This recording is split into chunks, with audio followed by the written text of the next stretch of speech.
So something that can give you guys an immediate boost in ROAS when it comes to your Facebook ads. Now, this is particularly for brands that have multiple SKUs at different price points. Say, for example, you have a 200 USD product and then you have a 2000 USD product, whatever it may be. I've recently run a test where I've separated out the more expensive SKU in its own campaign. We're sitting at a 5.38. If you compare that to the ROAS of the other campaigns, it's absolutely dominating. If you're finding that you're segmenting your products into a single campaign, so there's not actually much segmentation going on, and you are running a consolidated approach, it is okay to test separate CBOs on the side. That's what I'm doing for this client, and it seems to be working really well. If you're running a cost-controlled account, such as cost caps, bid caps, etc., all you have to understand is that each product has a different AOV, right?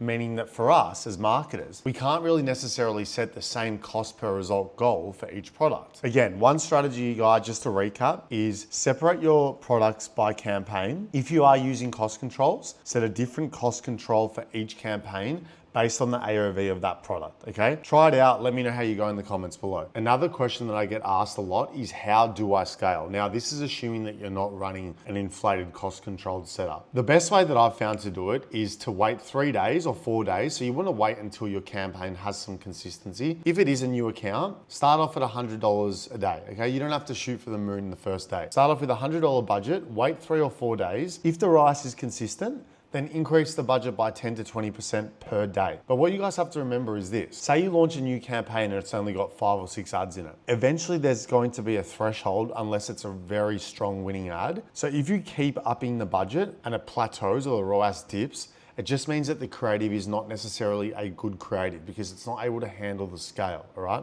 Again, what you do is you wait 3 days, increase the budget by 20% per day, but at the same time, introduce new content into the account. Don't worry about trying to squeeze as much money and value out of each creative as you can. Add more creatives, increase the budget every 20 days, and most importantly, set your metrics on 7-day view, okay? I can't tell you how important this is, guys.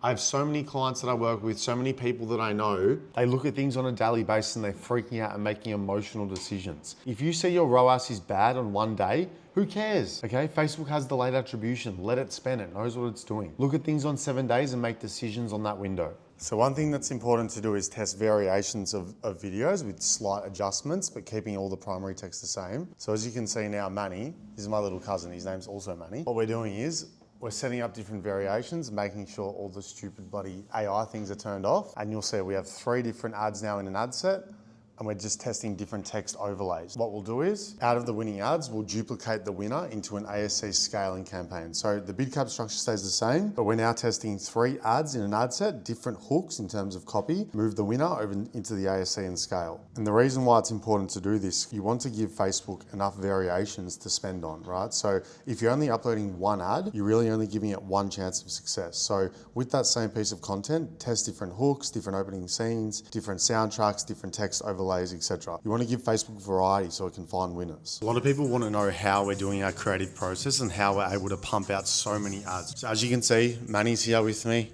Okay, we're both doing the media buying. We do the editing. Golda, who's in the other room, literally, let me show you. She's in that room there. Here's my beautiful girl. I got this on my calendar to remind me every day of how lucky I am. Golda will go out and shoot twice a week with models, influencers, customers, whatever. The content will go straight to the other Manny, mini Manny. We call him Junior in the office. Manny will edit up all the footage. We'll make 3 variations of each ad, and then we'll pump them straight into an ad set under a bid cap setup, and away we go. And then what happens is, this happens. So Manny, show everyone how many ads have we launched today. This is how many creatives, guys, that we're launching just for our drop tomorrow. That's literally 1 batch, yeah? When I hear people say that they can't scale, most of the reason why you can't scale is because you're not testing enough, right? So it's all about creative volume. Now, I'm not telling you to slap creatives together and just guess and throw glue at a wall. There has to be some level of, research that goes into it. But ultimately, at the end of the day, if you just increase your workload, increase your testing, like I said, anything is possible, okay? Let's get these ads pumping, brother. Let's go. Creative volume, son.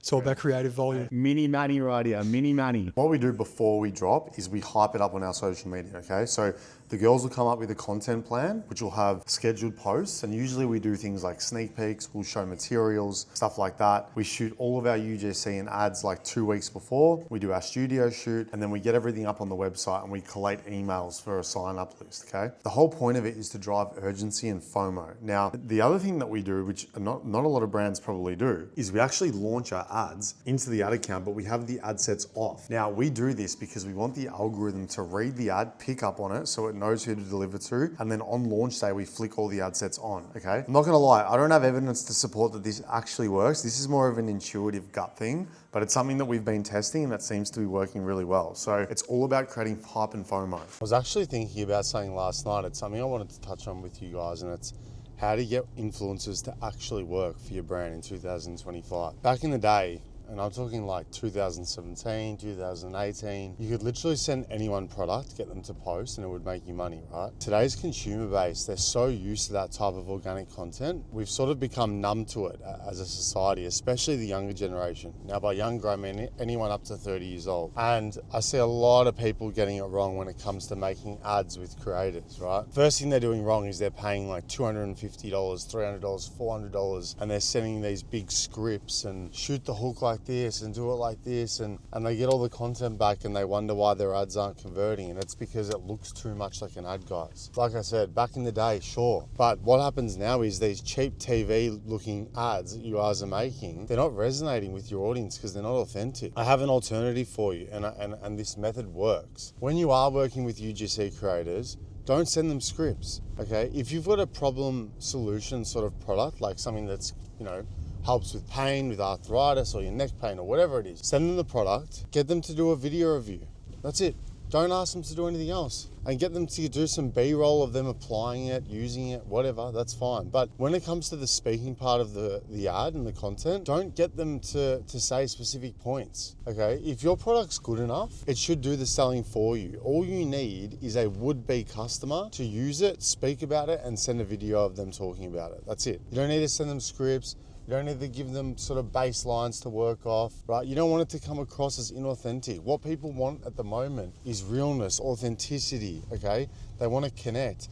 People don't connect with product anymore. They connect with other humans. Why do you think platforms like TikTok, Instagram Reels, why do you think these things are blowing up? Because people are connecting with other human beings, right? Try it out, guys. What have you got to lose, all right? Give it a go. So from now on, instead of sending to expensive, shitty creators, send your product to a would-be customer. How do you find a would-be customer? Simple. Go on Instagram. Look on your competitors' Instagram pages. Check to see who's posting for them. Go through their tagged friends. Once you're on someone's account, press that little drop down arrow and scroll through. You know how you can scroll through and see similar accounts? And the other thing is it's gonna save you money too. Fuck paying $200, $300 a video and you have a hit rate of 10%, and then, so what, you're paying $1,000 for 10 UGC videos, say they're $100 a pop, and one of them might be a winner. It just doesn't make any sense. You guys are doing it backwards. We utilize customers. We find people that have 500 followers and send them a whole bunch of content. We don't give a shit about their following or how well they speak. In fact, if they speak poorly to the camera, good. We want it to come across as authentic, right, guys? So I just wanted to hit you with that first thought this morning.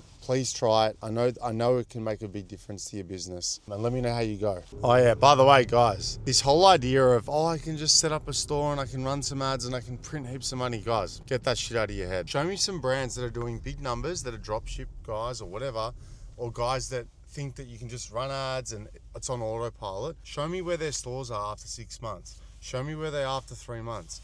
It's 5 o'clock in the morning. I'm on the way to the office, guys. It takes hard work is what I'm saying. This shit is not easy, okay? If you want safety and security, go and get a job. You're not gonna get it being an entrepreneur. You need to work hard. I'm just trying to be honest with you guys and set the tone, because I think that there's so much bullshit out there when it comes to this stuff. Like, yes, you can build systems, have people in place to take some workload off, but to get to a certain point, especially once you're at 7 figures plus per month and to grow year on year, you need to have a team.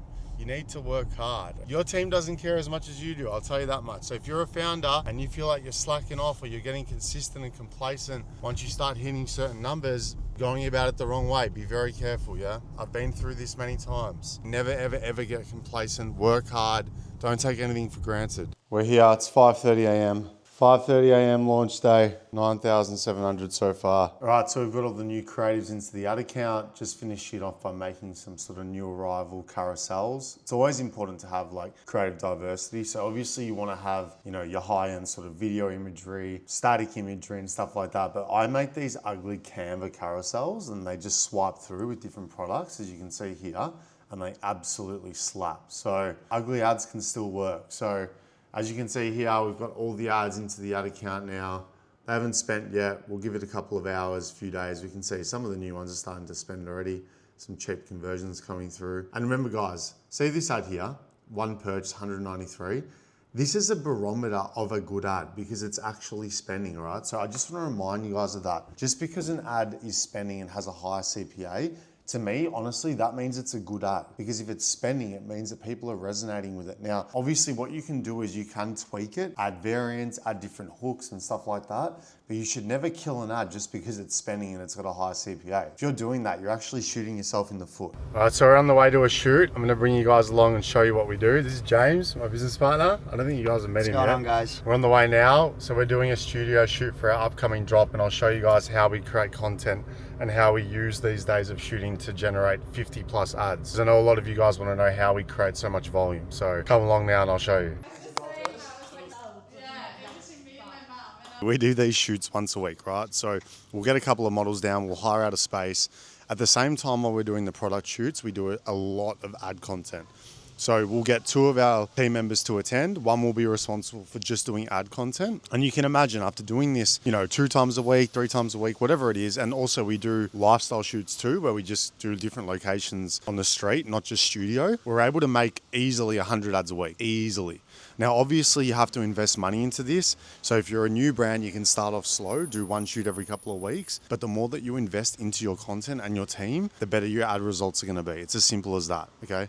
So invest money in your content team, invest money in your shoots, get good models, use good photographers because it all elevates the brand. And that's the reason why we're able to scale because everything that we're doing is high end and professionally done, okay? So when we launched the brand, we did cheapen out because obviously we started with a low budget, but now we invest all of our profits back in to build up a monster brand. It's the exact same thing that you guys should be doing as well. You guys might have heard me say this too, but the best way that I've found to get people to convert and to pull out their credit cards and buy is when you place them in a situation. So you want to ignite a memory. Now, for example, what we do with fashion is we say to people, guys, I'm going for a girls' night out. Can you help me pick what to wear? I recently came across this set and tried it.